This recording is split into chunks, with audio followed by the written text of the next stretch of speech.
오늘 우리에게 주시는 하나님 말씀은 마태복음 25장 14절로 15절입니다.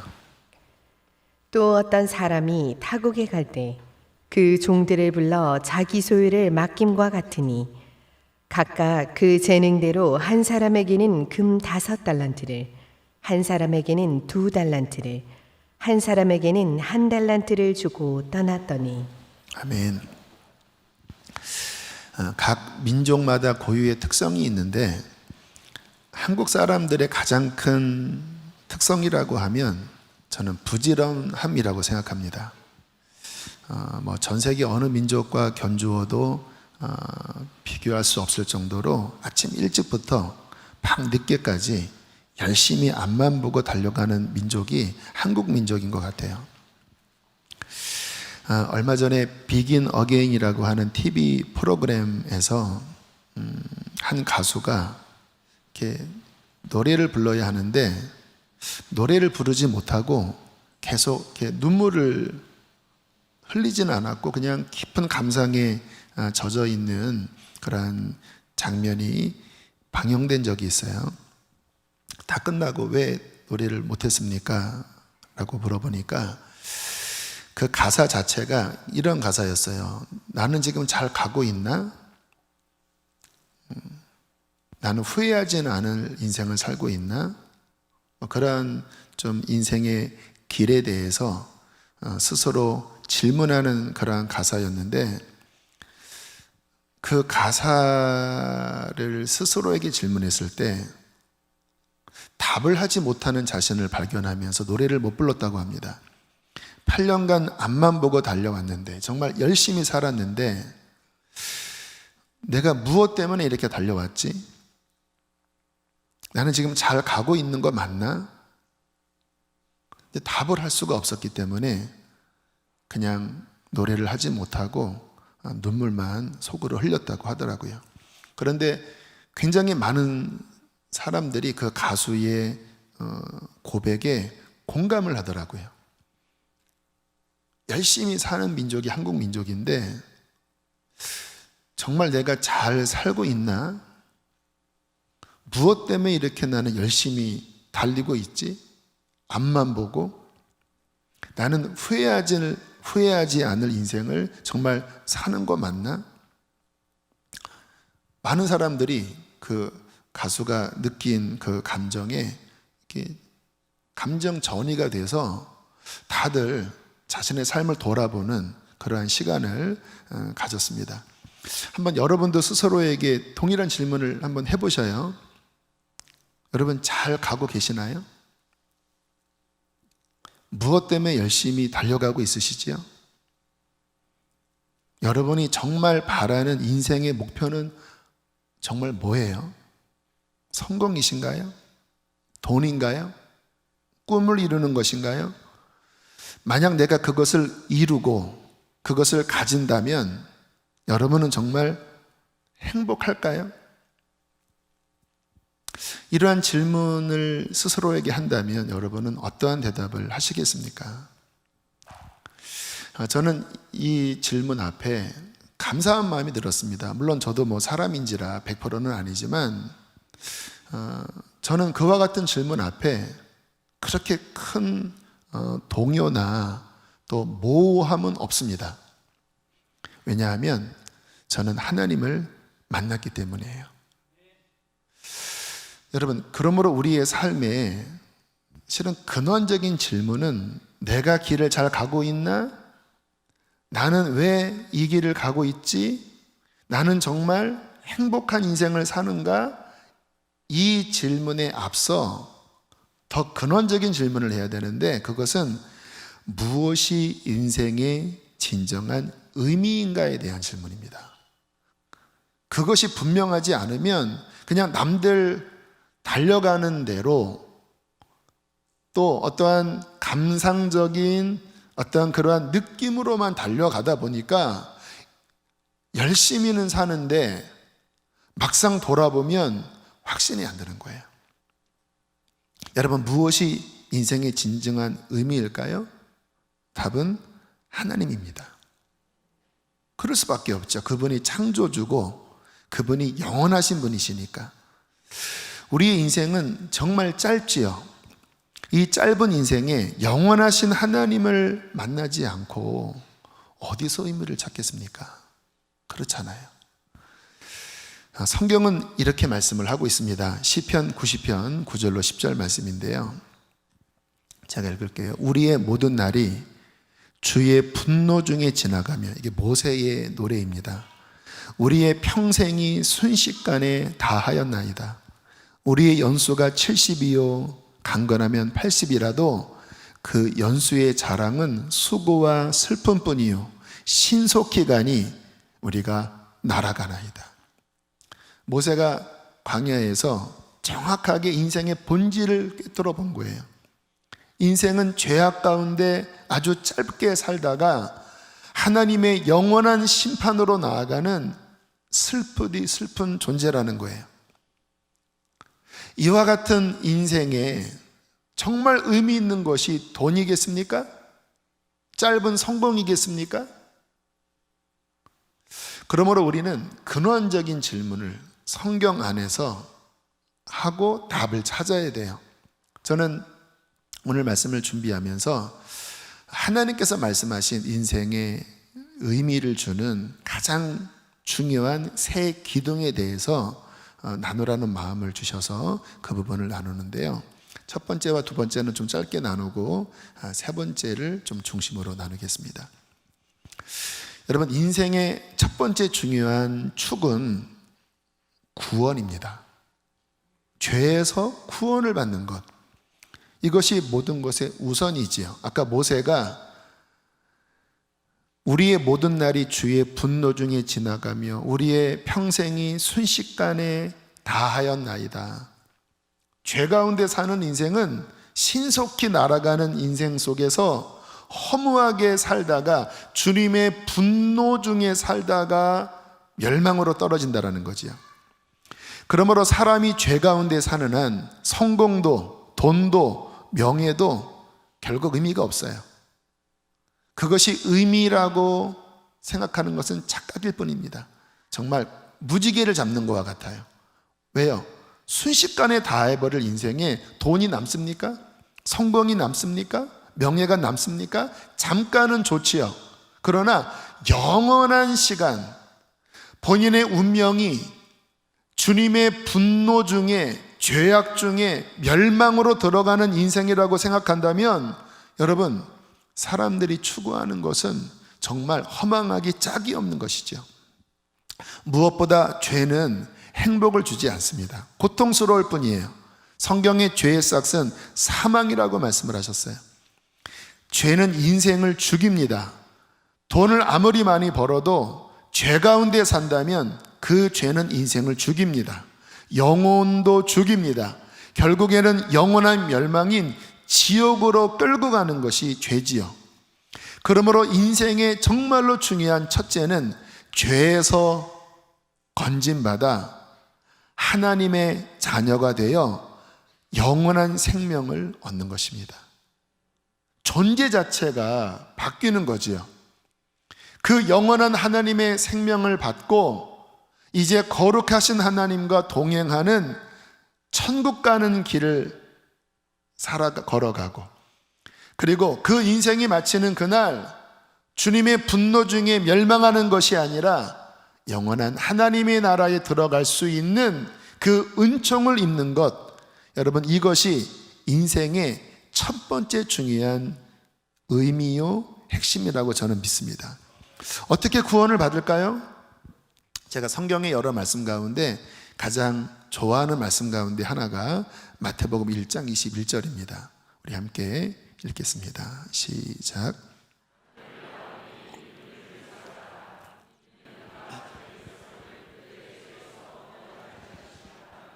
할렐루야.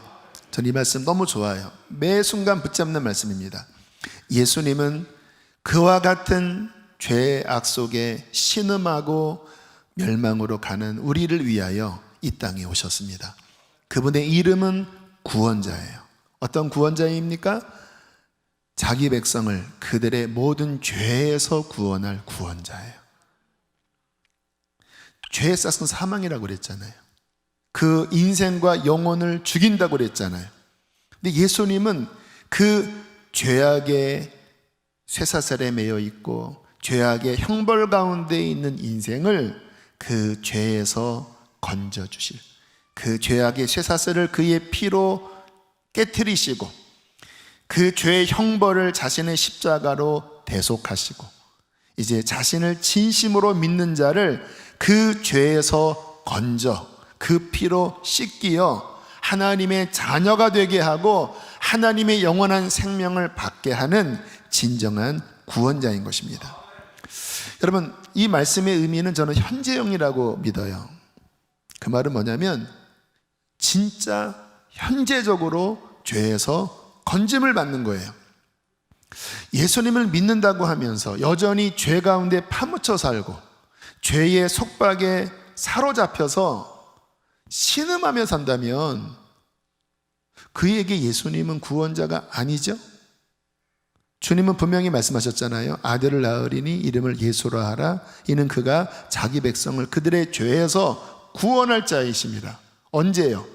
예수를 믿을 때에. 그래서 영원한 하나님의 생명을 얻게 하고 참다운 생명의 길을 가게 하기 위하여 이 땅에 오셨다고 했잖아요. 그때 비로소 참다운 행복이 시작되거든요. 참다운 소망이 마음 안에 있거든요. 그런데 예수님을 믿는다고 하면서도 여전히 죄의 속박 가운데 있고 죄의 노예 가운데 산다면 그 믿음은 진짜가 아니겠죠? 오늘 만약에 교회를 다니면서도 이 구원을 누리지 못하는 분이 있다면 주의 이름으로 권면합니다. 진짜 예수님을 믿으십시오. 죄를 뉘우치고 죄를 고백하고 죄에서 돌이켜 예수 그리스도의 십자가를 붙잡고 예수님의 피를 의지한다면 주님은 지금도 우리를 죄에서 건지시는 구원자가 되실 것입니다. 여러분, 이게 진정한 인생을 살게 하는 시작입니다. 그리고 이 믿음은요, 제가 경험하는 이 믿음은 그 예수님을 이제 매 순간 의지하는 거예요. 오늘 불렀던 찬양 가운데 주님 같은 반석은 없도다. 만세 반석. 반석은 무엇입니까? 내 발을 딛고 있는 이 그라운드잖아요. 예수님이 나의 반석, 나의 구원자라고 하는 것은 일회성이 아니에요. 집회용이 아닙니다. 매 순간마다 이 죄로부터 나를 해방시키실, 허망한 세상으로 끌고 가려고 하는 이 세상과 이 육신의 소욕으로부터 나를 오늘도 이기게 하시고 오늘도 나를 건져주실 구원자 예수를 매 순간 의지하는 것이 성경에서 말씀하는 신앙이에요. 저는 그와 같이 믿습니다. 나에게 예수님은 오늘도 나의 구원자이시고 내일도 나의 구원자이시고 내가 삶을 날마다 내딛는 나의 발걸음의 반석이십니다.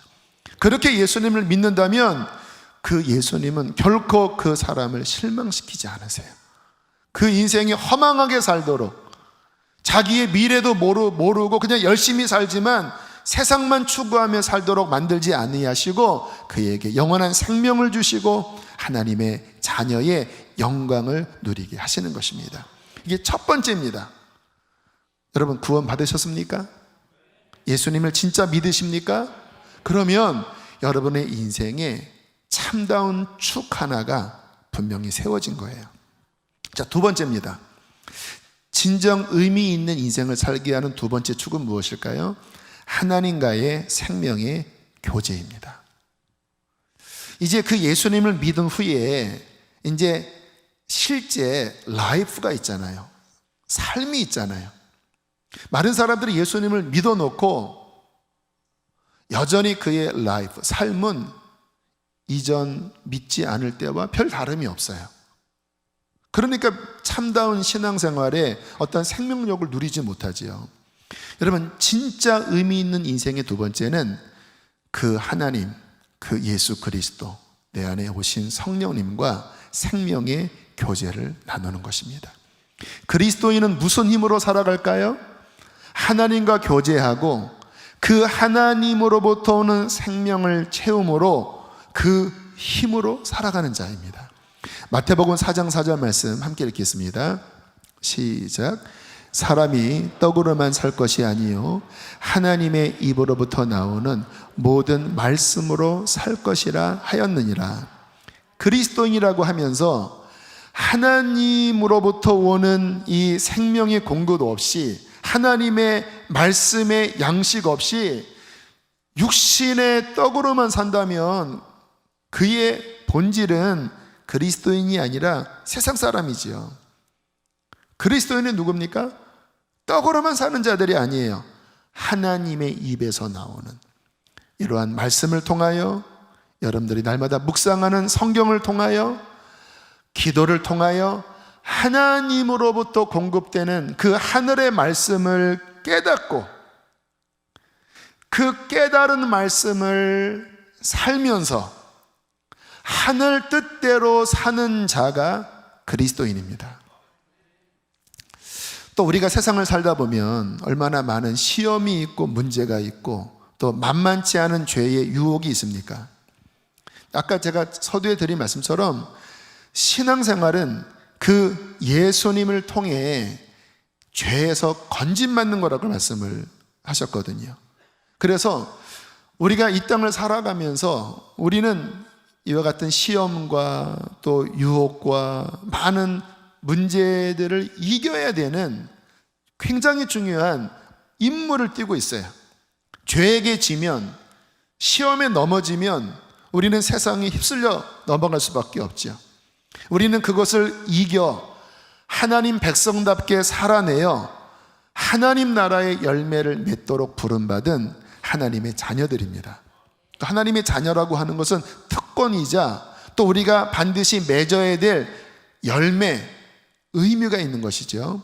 마태복음 7장 20절과 21장 43절 말씀 읽겠습니다. 시작. 이러므로 그들의 열매로 그들을 알리라. 하나님의 나라를 그 나라의 열매 맺는 백성이 받으리라. 제가 마태복음 이렇게 핵심적인 주제를 강의하면서 제일 중요하게 여기는 부분이에요. 열매를 맺는 삶. 구원받은 자는 구원받은 자의 열매를 맺는다. 하나님 백성은 하나님 나라의 열매를 맺는다. 그 열매를 보고 그 신앙이 진짜인지 아닌지를 아는 것이다. 그런데 수많은 시험과 유혹 또 환난을 이겨서 어떻게 하나님 나라 열매를 맺을까요? 답은 하나입니다. 하나님과의 생명의 교제예요. 그 하나님의 생명의 교제를 통하여 하나님의 생명이 들어온 자는 그 힘으로 세상을 이길 수 있습니다. 그 힘으로 죄를 이길 수 있어요. 그 힘으로 어떠한 환난과 핍박도 이길 수 있어요. 이와 같은 코로나, 우리 지난주 박태현 목사님께서 강력한 말씀을 전하셨는데 코로나 이길 수 있죠. 왜요? 우리 안에 계신 주님은 세상보다 크시고 강하시기 때문에. 그런데 잘 아셔야 돼요. 예수님 믿는다고 저절로 이겨지는 것은 아닙니다.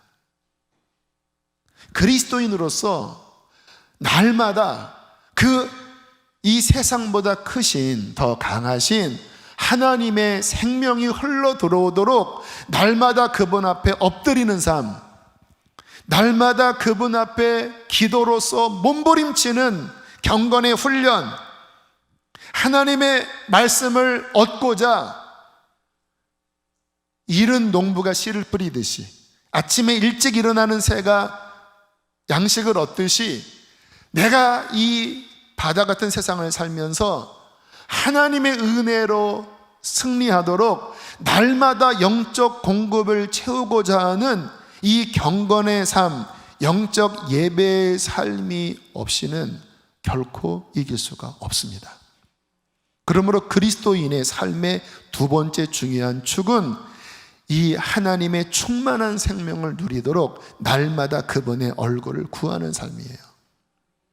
그리고 실제 그 생명을 채우고 그 힘을 가지고 이 세상을 향하여 믿음의 발걸음을 내딛는 자예요. 그런데 안타깝게 얼마나 많은 성도로 가는 분들이 기도를 잘 하지 않고, 기도도 정말 뚫을 수 있는 기도, 하늘문을 열고 그 생명력으로 채우는 그런 능력 있는 기도가 아니라 너무나 매갈이 없는 기도를 하고, 하나님 말씀도 세상 밥은 꼬박꼬박 드시면서 그냥 어느 때 잠깐 도전받으면 읽다가 또 정신없이 바쁘면 하나님 말씀 멀어져서 영혼이 파리하고 영적인 생명력이 너무나 나약해서 이와 같은 코로나나 어떠한 문제나 좀 질병이나 어려움이 오면 도무지 이기지 못하는, 거기에 눌려있는 나약한 그리스도인이 얼마나 많은지 열매를 맺을 수 있겠습니까? 여러분, 뚫으십시오. 그리스도인의 의미 있는 삶의 두 번째는 돈도 명예도 성공도 야망도 아닌 우리 안에 오신 그분의 생명을 더 충만히 누리는 것입니다. 여러분, 사람이 사는 어떤 근본적인 동기를 보니까 결국은 만족과 기쁨이더라고요. 그래서 돈도 벌려고 하고 또 사람도 만나려고 하고 또 성공을 쫓는 것 아니겠습니까?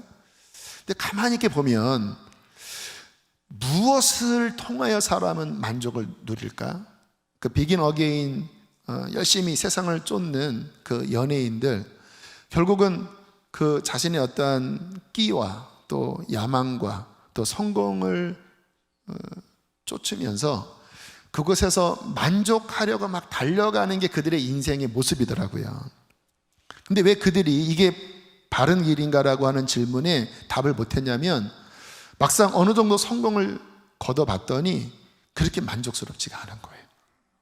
또 더 높은 곳으로 가야 하고, 지키지 못하면 또 나락으로 떨어질 것 같고, 그러니까 계속 자신을 채찍질하면서 달려오고 있는데, 정말 너 행복하니? 너 이렇게 10년을 더 달려가서 더 높은 곳에 간다면 행복할 것 같니? 답을 못하는 거예요. 여러분, 인생의 진정한 만족과 기쁨은 오직 하나님 안에서만 찾을 수 있어요.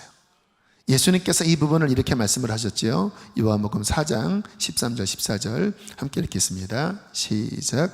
이 물을 마시는 자마다 다시 목마르느니와 내가 주는 물을 마시는 자는 영원히 목마르지 아니하리니 내가 주는 물은 그 속에서 영생하도록 솟아나는 샘물이 되리라. 할렐루야. 이 세상을 쫓으면 또 목마르겠지만 나는 너에게 하늘의 생명수, 하나님의 생명인 성령님을 강물처럼 너의 심령 안에 터뜨릴 텐데, 이것이 너의 진짜 만족이 될 거야. 이 물을 마시는 자마다 목마르지 않는, 그 속에서 영원토록 솟아나는 참다운 만족의 강물을 마실 것이야. 나는 이것을 주기 위하여 이 땅에 왔다고 주님은 말씀을 하시는 거예요. 그러므로 그리스도인은 누구입니까? 이 강물을 날마다 마시는 자예요. 이 우물을 날마다 파고 이 우물에서 물을 깃는 자입니다. 그렇게 주님으로 채워져서 주님으로 만족한다면 그는 1등 부자지요.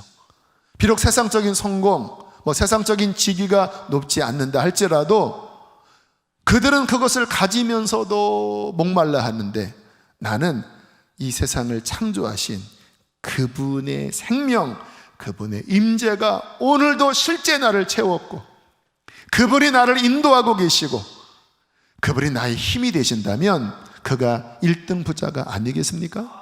그래서 그리스도인은 정말 의미 있는 진짜를 발견한 자예요.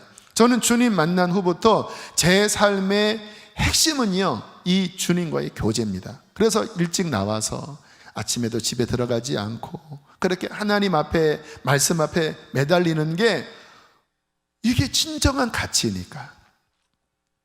세 번째입니다. 소명이에요. 근데 순서적으로 중요합니다. 주님과의 생명의 누림 없이 소명이 먼저 올 수는 없어요. 주님과의 충만한 생명을 누린 후에 그가 붙잡아야 되는 중요한 인생의 축은 소명입니다. 어제 말씀을 준비하면서 주님이 제가 어릴 때 처음 저에게 오셨을 때가 기억이 나더라고요. 왜 주님은 저에게 다른 음성이 아니라 내 양을 먹이는 목자가 되라. 왜 이 음성을 들려주셨을까? 그게 소명 아닙니까? 어떤 분들은 그렇게 생각하는 분도 있어요. 뭐 봉사하는 것, 섬기는 것, 너무 우리가 이렇게 바쁘게 지내는 것은 영적이지 않습니다 라고 하는 생각을 갖고 있는 분도 있어요. 그래서 그냥 주일에 예배만 드리고 그냥 혼자 말씀 읽고 이런 부분을 어떤 신앙적인 어떤 방향으로 잡는 분도 있습니다. 비성경적입니다. 여러분, 성경에 어느 누가 하나님의 사람 중에 소명 없이 산 사람이 있었나요? 예수님, 그분은 하나님의 소명을 받고 이 땅에 오신 분이세요. 그분이 부활 승천하시면서 제자들에게 소명을 주셨어요. 저는 그 하나님의 소명, 처음 어릴 때 저를 부르신 그 소명에 단순하게 순종만 했어요. 그리고 지금까지 한 길만 달려왔습니다. 옆으로 세지 않고 한 길만 달려왔는데 저는 너무 행복합니다. 그분들이 나는 잘 가고 있나? 눈물 흘리는 모습 보면서 야, 사람들이 모르는구나. 혹시 그리스도인들도 그것을 공감하는 거 아니야? 본인도 막 살면서 나는 잘 가고 있나? 나는 정말 행복한가? 나는 왜 열심히 사나? 동일한 이런 혼란 안에 빠져 있는 거 아니야? 근데 저에게 질문해 보니까 물론 더 명확한 하나님의 뜻을 쫓고 더 분명한 부르심 안에 서려는 고민은 있지만, 그러나 제 삶의 방향성, 그리고 제 삶의 주체, 그리고 제가 가는 길은 의심할 것도 없고 고민할 것도 없는 저는 바른 길을 성령 안에서 가고 있어요. 그러니까 제 마음은 이렇게 답을 할 수 있더라고요. 나는 찾았지. 바른 길이지. 내 스스로 찾은 길이 아니라 그분이 나를 인도하시는 길. 내가 왜 살아야 되는지, 어떻게 살아야 하는지, 내 인생의 목적은 무엇인지 저는 답을 할 수 있지요. 나는 하나님을 만나 구원을 받았고, 나는 하나님 안에서 만족을 누리고 있고, 나는 그분의 소명을 따라, 그분의 부르심을 따라 그 소명을 분명히 깨닫고 그 소명의 길 위에 서 있어요. 저의 이런 확신 있는 고백을 듣고 부러운 분이 혹시 계신가요? 나는 안 그런데, 야, 저분은 저렇게 말할 수 있는 게 부럽다. 나는 안 그런데. 여러분, 정신을 차리십시오. 모든 그리스도인은 예수 안에서 이것을 발견한 자들이어야 합니다. 왜요? 성경에 분명히 그 말씀을 하고 있으니까. 이것을 발견한 것은 엄청난 축복이지요. 만일 그리스도인이라고 하는 사람이 거듭났다고 자부하는데, 영원한 생명을 얻었다고 스스로 생각하는데, 이 소명은 쏙 빼놓고 여전히 이 땅에 먹을 것, 이 땅에 살 것, 나의 성공, 나의 진급, 이것만이 나의 목표인 사람이라면 통탄하십시오.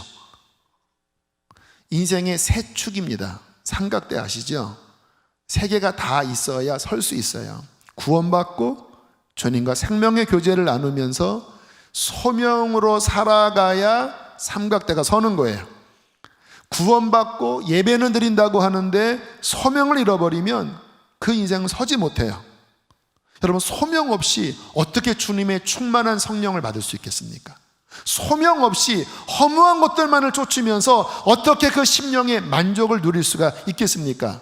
그런 분들은 그와 같은 프로를 보면 나는 잘 가고 있나? 동일한 허무한 고민을 할 수밖에 없을 거예요.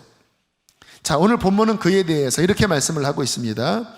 자, 14절 15절 다시 읽겠습니다. 시작. 또 어떤 사람이 타국에 갈 때 그 종들을 불러 자기 소유를 맡김과 같으니 각각 그 재능대로 한 사람에게는 금 5달란트를, 한 사람에게는 2달란트를, 한 사람에게는 1달란트를 주고 떠났다니,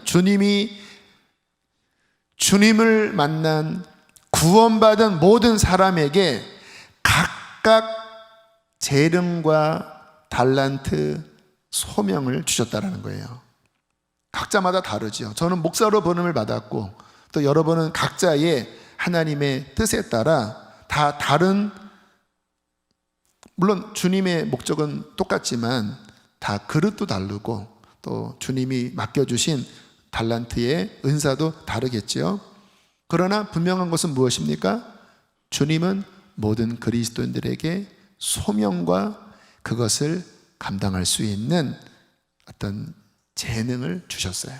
이 달란트를 풀면 자신의 생명이기도 하고 시간이기도 하고 물질이기도 하고 재능이기도 해요. 그런데 잘 보세요. 주인이 주신 거예요. 우리 게 아니에요.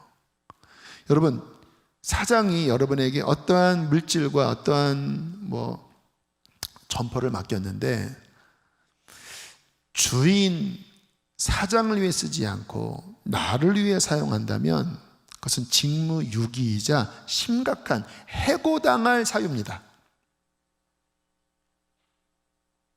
주님이 여러분에게 생명 주셨고 주님이 여러분에게 재능을 주셨고 주님이 여러분에게 소명을 주시면서 그 하나님 주인을 위하여 청지기로 이 짧은 인생을 의미 있게 그 영원한 나라를 위하여 살도록 부르셨는데, 우리를 콜링하셨는데, 아까 드린 말씀처럼 세상 사람과 똑같이 나만을 위해 사는 것이 내 인생의 전부라면, 또 좀 생색내듯이 좀 섬기지 않는 것이 아쉬워서 나의 주된 것은 나고 그냥 주일을 잠깐 봉사하는 것으로 다했다라고 그렇게 치부하고 만다면 그는 결코 지혜로운 청지기가 아니겠지요.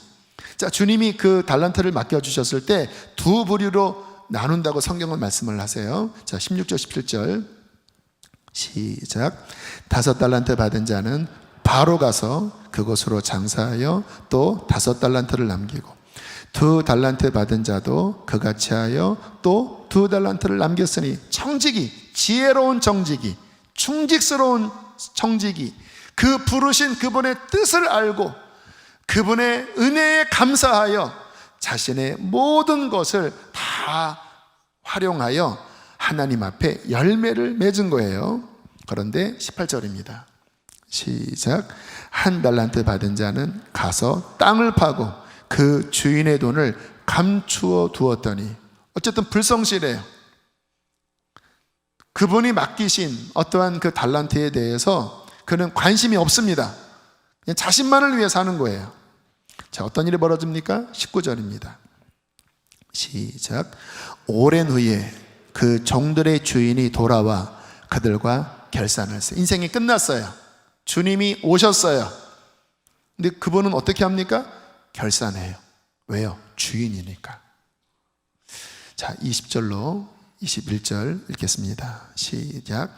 5달란트 받았던 자는 5달란트를 더 가지고 와서 이르되 주인이여 내게 5달란트를 주셨는데 보소서 내가 또 5달란트를 남겼나이다. 그 주인이 이르되 잘하였도다 착하고 충성된 종아, 내가 적은 일에 충성하였음에 내가 많은 것을 내게 맡기리니 내 주인의 즐거움에 참여할지어다. 주인이, 이 인자한 주인이 그 충직스러운 종을 축복하십니다. 칭찬하십니다. 그리고 더 큰 복, 영원한 나라에서 그 영원한 삶에 더 큰 복으로 하나님이 갚아주시는 거예요. 그런데 또 다른 한 부류의 나태하고 게으른 종은 이러한 변명을 했지요. 25절입니다. 시작. 두려워하여 나가서 당신의 달란트를 땅에 감추어 두었었나이다. 보소서 당신의 것을 가지셨나이다. 변명을 아무튼 해대는 거예요. 주님이 이렇게 책망하십니다. 26절과 30절입니다. 시작. 악하고 게으른 종아, 이 무익한 종을 바깥 어두운 데로 내쫓으라. 거기서 슬피 울며 이를 갈리라 하니라. 소명을 잃고 하나님의 부르심에서 떠나 하나님의 것을 청지기로 사용하는 것이 아니라 자신만, 자신의 욕구만을 위해서 산 그를 향하여 악하다고 말씀하셨어요. 게으른 종이라고 꾸짖으셨습니다. 무익한 종이라고 말씀을 하시면서 바깥 어두운데 쫓아내시고 거기서 슬피 울며 이를 갈게 되리라고 말씀하셨어요.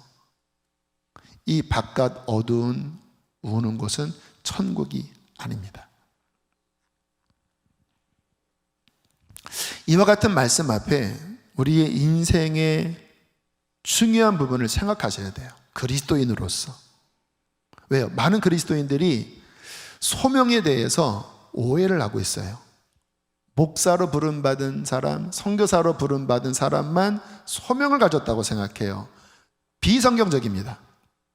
따라하겠습니다. 모든 그리스도인은 소명을 받은 청직이다. 그의 생명과 시간과 물질과 재능은 내 것이 아니라 주인의 것이고 주인을 위하여 사용되어져야 한다. 너무 중요한 말씀이에요. 여러분, 이와 같은 삶을 살 때 행복합니다. 왜냐하면 나를 창조하신 그분의 뜻이 내 삶에서 이루어지기 때문에 그와 같은 삶 속에서 의미를 발견하는 거예요. 예를 들어서 노래를 한다 할지라도 나의 만족을 위해서 노래를 부른 사람은 결코 길을 찾지 못해요. 그러나 하나님의 영광을 위하여 노래를 부른다면, 그것으로 하나님의 이름을 더 높이고 하나님의 나라를 위하여 쓰임 받는다면 그는 그곳에서 행복과 만족을 누리게 될 것이에요. 뿐만 아니라 주님이 이렇게 말씀을 하십니다. 마태복음 6장 33절 말씀 시작. 그런즉 너희는 먼저 그의 나라와 그의 의를 구하라. 그리하면 이 모든 것을 너희에게 더하시리라. 너희의 인생의 먼저는 소명이다. 청지기직이다. 하나님의 나라와 그 뜻을 위하여 사는 것이다. 그러면 이 땅에 필요한 것은 내가 적절하게 채워줄게. 일확천금 아니야. 괜찮아. 너의 만족은 일확천금이 아니잖아. 네가 바라는 야망의 성취가 아닐 수 있어. 근데 너의 행복은 야망의 성취가 아니잖아. 넌 나로 기쁘잖아. 그러나 내가 너를 비참하게 하지 않을 거야. 내가 너를 피곤하게 하지 않을 거야. 나는 너의 공급자이고 나는 너의 기업이고 나는 너의 영광이야. 그러나 더 중요한 것은 나의 나라를 위하여서 살아가는, 영원한 하나님의 나라를 위해서 살아가는 진짜 인생의 만족, 진정한 길을 걷게 하는 영광을 내게 줄 거야. 여러분, 이게 하나님이 주신 축복이지요. 저는 이번 코로나 사태를 지나면서 벌써 긴 시간이 흘렀죠. 3, 4, 5, 6, 7, 8 6개월째로 접어들었습니다. 한때는 영상으로 예배드리기도 했고, 지금도 불가피하게 영상으로 예배드리는 분도 많이 계시고. 제가 어떤 모습을 보냐면요, 소명이 분명한 분들은 신앙이 많이 떨어지지 않더라고요. 주일학교 교사하시는 분들, 어려운 이웃을 섬기시는 분들, 소명이 분명한 분들은요, 이와 같은 상황에 그는 눌러 앉아 있을 수가 없어요. 왜냐하면 나를 부르신 그분, 이런 코로나 때문에 오히려 하나님의 나라가 위축된다면 소명이 있는 사람은 견딜 수 없죠. 그러니까 저희 교회는 그런 마음 때문에 막 준비하라 집회도 하고, 지금 아이들이 3팀이요, 이 상황에서 지금 강원도, 거제도, 여러 지역에 막 학생들이 전도 여행을 가고 있고요. 청년들도 역시 그렇게 나아가고 있고요. 몸부림치고 있어요. 소명이 분명치 않다면 이 위험한 시대에 누구 하나 걸려버리면 이거는 정말 말할 수 없는 데미지를 받는데, 그런 모험 왜 합니까? 그런 거 하지 말란다고 해서 누가 뭘 할 사람 있습니까? 오히려 이렇게 자꾸 막 예배하고 뭔가 움직이는 게 불안한 분들도 계시잖아요. 그런데 왜 합니까? 그것보다 더 큰 소명이 우리 안에 있기 때문에 그래요. 그 소명을 하나님께로 받았다면 그것은 우리의 골수에 붙은 불과 같아서 이것을 전하지 않으려고 하면 내 속에서 견딜 수 없는 불이 일어나 답답하여 우리는 하나님의 말씀을 전할 수밖에 없고 하나님의 그 뜻을 위하여 나를 드릴 수밖에 없는 하늘의 불이 우리 안에 있기 때문에 우리는 달려가는 것입니다. 여러분, 그리스도인에게 이와 같은 소명은 필수적인 요소예요. 교회는 어떠한 곳입니까? 그냥 우리끼리 예배하고 우리끼리 은혜 받고 우리끼리 잘 지내는 곳이 아니에요. 어떤 교회를 보면요, 교회의 어떤 중직분들이 그러한 사고방식을 갖고 있어요. 그냥 우리 한 200~300명 모이면 그냥 우리끼리 잘 지내면 돼요. 헌금 넉넉하고 우리 서로 친한데 굳이 뭐 힘들게 뭐 선교하고 뭐 뭔가 나눠주고 또 새로운 사람이 와서 복잡하고 우리는 그런 거 원치 않아요. 그냥 우리끼리 잘 지낼 수 있어요. 망할 교회입니다. 어떻게 그리스도의 교회가 하나님이 우리를 구원하기 위하여 하늘 영광 버리시고 이 땅에 오셔서 하늘나라의 복음을 선포하시고 이 복음의 권능을 교회에게 주셔서 모든 민족에게 복음을 전하여 제자를 삼아 구원을 얻으라고 하는 이 엄청난 소명을 받았는데 어떻게 몇백 명 모인다고 그것으로 만족하면서 이 소명을 망각할 수가 있겠습니까? 말도 안 되는 거죠. 그런데 어떠한 교회들은 그래요. 많은 성도도 아니죠, 교인들은 그와 같은 사고방식을 갖고 있어요. 그러니까 영적으로 메가리도 없고 하늘로부터 내리는 불도 없고 하나님이 지지도 없는 것이죠. 우리 교회가 이 하늘나라의 소명을 받아 이 소명을 위하여 기도하고 헌신하여 하늘나라의 열매를 맺기를 주의 이름으로 축복합니다. 성경은 그와 같은 신앙인에게, 그와 같은 교회에게 이렇게 격려하고 계십니다. 다니엘서 12장 3절입니다. 큰 소리로 읽습니다. 시작. 지혜 있는 자는 궁창이 빛날 것이요 많은 사람을 옳은 대로 돌아오게 한 자는 별과 같이 영원토록 비추리라. 할렐루야. 영원한 하늘의 영광, 하나님이 갚으시는 그 영원한 상급, 유한한 성공과 야망을 쫓는 것보다 억만 배 더 가치 있는 하늘의 상을 주시겠다고 말씀을 하고 계셔요. 이 가치 있는 인생으로 부름받은 것이 그리스도인입니다. 저는 우리 교회가, 우리 성도들이 이 세 축을 분명하게 인생의 축에 세우고 구원받고 주님과 교제하고 그 안에서 하늘의 꿈을 받아, 하늘의 비전을 받아 나의 삶을 주 앞에 드려 달란트를 장사하여 하나님 나라의 열매를 풍성하게 맺는 교회가 되기를 축복합니다. 그러면 우리는 무조건 승리하는 거예요. 우리 함께 시간 찬양하시겠습니다.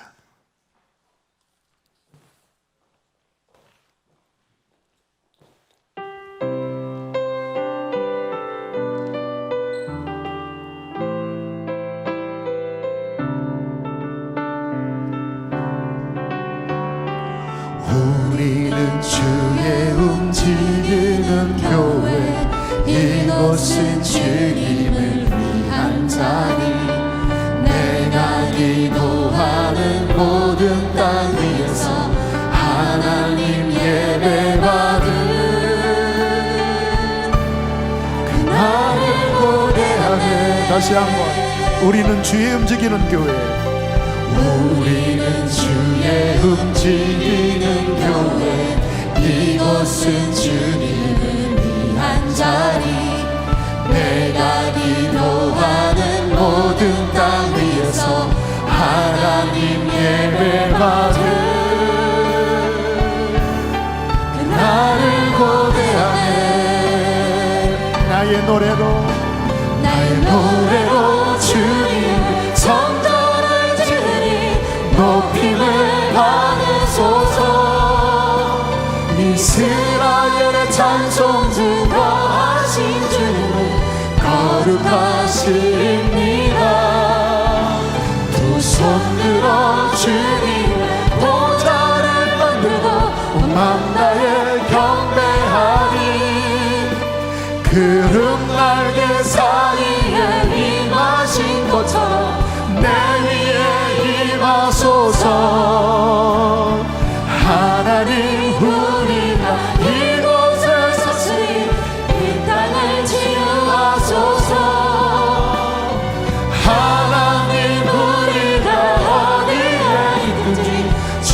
높이리라.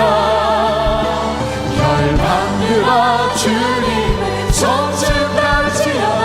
그 나라에 임하주라. 영원한 통치자 주 예수 그리스도 그는 위대하신 왕. 우리 기도할 때 주님 내 영혼이 깨어나게 하여 주시옵소서. 소명을 주님 망각했다면, 소명의 길에서 멀어져 다시 옛적 나의 그 허망한 우물을 파는 그 길을 쫓고 있다면 회개합니다. 돌이킵니다. 주의 부르심을 찾게 하여 주시고 달란트를 사용하게 하여 주시옵소서. 주여 세 번 부르시고 함께 기도하시겠습니다. 주여, 주여, 주님 깨어나게 하여 주십시오. 깨어나게 하여 주십시오. 잠자는 영혼들이 깨어나게 하여 주십시오. 소명에 잠든 영혼들이 일어나게 하여 주시옵소서. 주님, 주님, 소명을 이루면 잠이 듭니다. 소명을 이루면 영혼이 잠이 듭니다. 주님 깨어나게 하여 주시옵소서. 주가 주신 사랑들을 아버지 배로 남기기를 원합니다. 하늘나라의 열매를 믿기를 원합니다. 주여 축복해 주세요. 주여 축복해 주세요. 다시 우리 마음을 기경하길 원합니다. 기경하길 원합니다. 기경하길 원합니다. 주여 나라봐 주시옵소서. 주여 다시 일어나게 하여 주시옵소서. 주여 다시 깨어나게 하여 더 간절하게 기도하세요. 잠든 영혼이 깨어나야 합니다. 병든 영혼이 회복되어져야 합니다.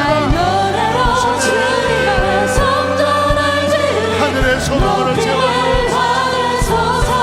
하늘의 소망으로 채워주시옵소서. 하늘의 소망으로 채워주시옵소서.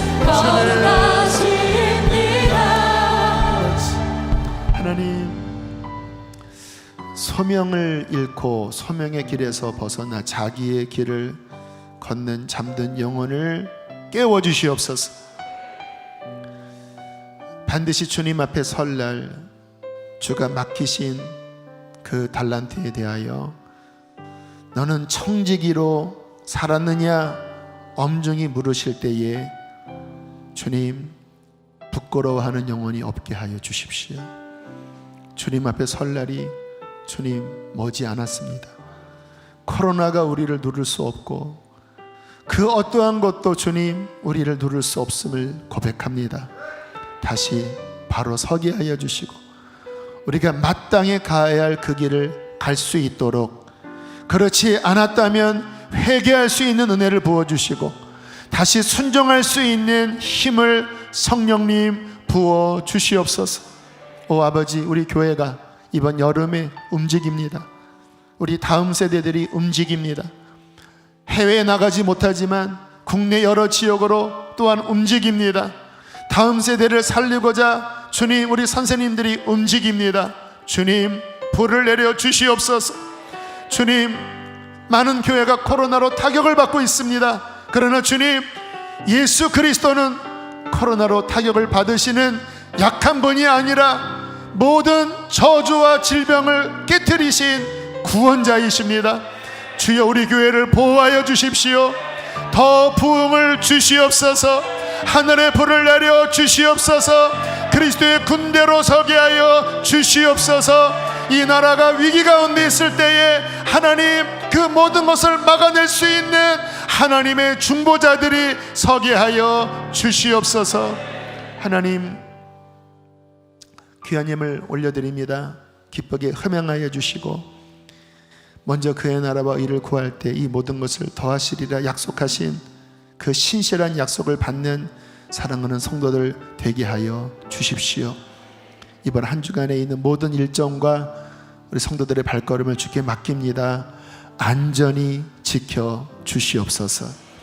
이제는 우리를 죄에서 건지신 예수 그리스도의 구원의 은혜와 하늘 아버지의 끝없는 아가페의 사랑하심과 우리 안에 내주하셔서 이 영원한 생명의 교통을 나누게 하시고 소명의 길을 걸을 수 있도록 이끄시는 보혜사 성령님의 교통하심이 오늘 말씀을 붙잡고 굳건하게 서서 세상을 향하여 나아가는 성도들과 함께 영원히 함께 하시기를 축원하옵나이다.